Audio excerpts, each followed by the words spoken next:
कभी जापान के एक दूर दराज राज्य में एक अजीब और क्रूर कानून था। जैसे ही कोई बुजुर्ग एक निर्धारित उम्र पार करता, उसे जंगल में छोड़ देना अनिवार्य था। हाँ, जिंदा अकेला जंगल की दया पर। ये एक परंपरा कहलाती थी, लेकिन असल में ये एक सजा थी उम्रदराज होने की। जो भी 70 की उम्र पार कर चुके हों, उन्हें पहाड़ी जंगल में छोड़ दिया जाए। बुजुर्गों को एक उम्र के बाद जंगल में छोड़ देना अनिवार्य था। उसी राज्य में एक छोटी सी कुटिया में रहते थे शियो और उसका बेटा हरू।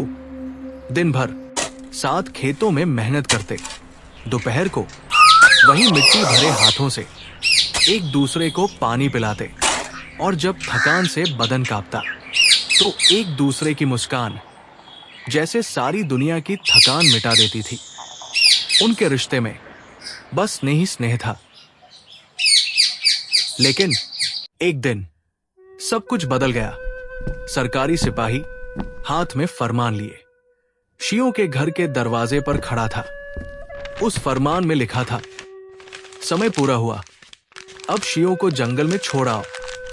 हरू की आंखें भर आई, चेहरा गिर गया जैसे किसी ने उसके दिल से रोशनी छीन ली हो। लेकिन शियो वो हल्के से मुस्काया, जैसे कह रहा हो, सब ठीक है बेटा। कदम भारी थे, लेकिन डर उससे भी भारी था। हरू जानता था वो क्या खो रहा है, पर कानून का डर उसे हर मोड़ पर धकेलता रहा। हर पग उसके दिल को चीरता गया और हर मोड़ पिता को उससे थोड़ा और दूर करता गया। बेटा, अब तू लौट जा। आपके बिना रास्ता भी क्या रास्ता होगा।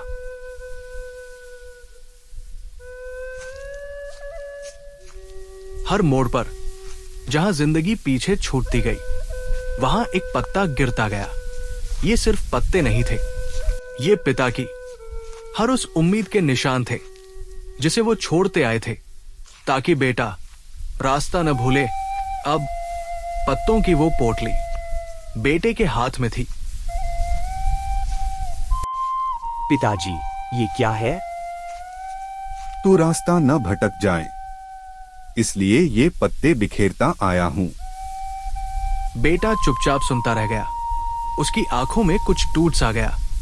फिर उसने कांपती आवाज में कहा, अब चाहे जो हो जाए, मैं आपको छोड़कर नहीं जाऊंगा। अंधेरी रात थी। हवाओं में एक अजीब सी बेचैनी थी। हरू पिता को लेकर चुपचाप घर में घुस आया। कदमों की आहट दबाए, सांसें रोके।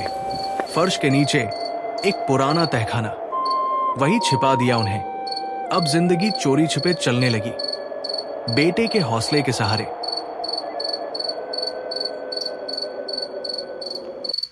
राज्य में एक अजीब चुनौती का ऐलान हुआ। राजा ने कहा, जो राख की रस्सी बना देगा वही होगा बुद्धिमान। लोग हैरान थे, परेशान थे, पर हरू सोच में डूबा था। हरू ने ये बात अपने पिताजी को बताई तो पिताजी मुस्कुराकर बोले, रस्सी को तसले में रखकर जला दो, राख की रस्सी बन जाएगी।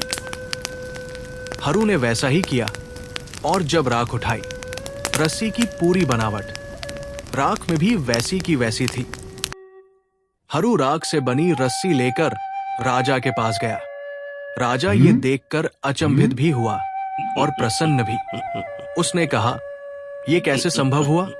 ये तो कमाल है। अब बारी थी अगली चुनौती की। राजा ने कहा, ऐसा ढोल बनाओ जो अपने आप बजे। पूरा राज्य परेशान था।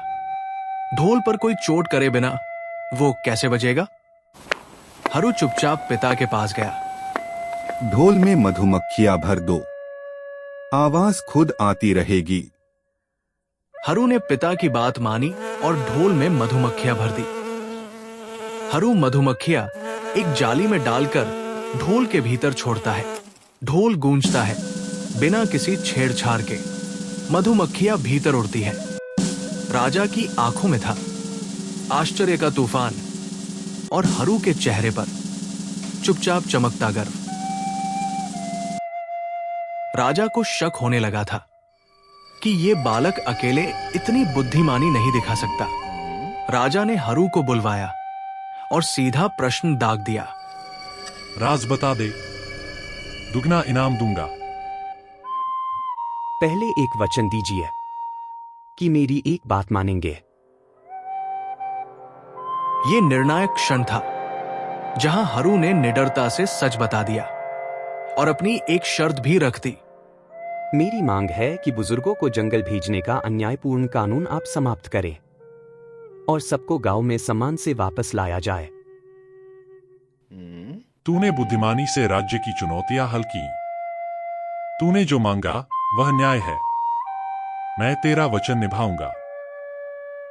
इसके बाद राजा ने तुरंत ऐलान किया, अब से कोई बुजुर्ग जंगल नहीं भेजा जाएगा।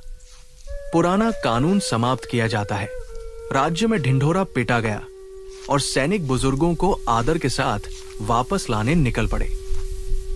एक लंबा अंधेरा अब खत्म हो गया था। राजा ने वो अन्यायपूर्ण कानून हमेशा के लिए हटा दिया। बुजुर्गों की वापसी केवल शरीर की नहीं थी, वो सम्मान, वो प्रेम और वो अनुभव जो कभी जंगल में फेंक दिए गए थे, अब पूरे गांव ने फिर से गले लगा लिए।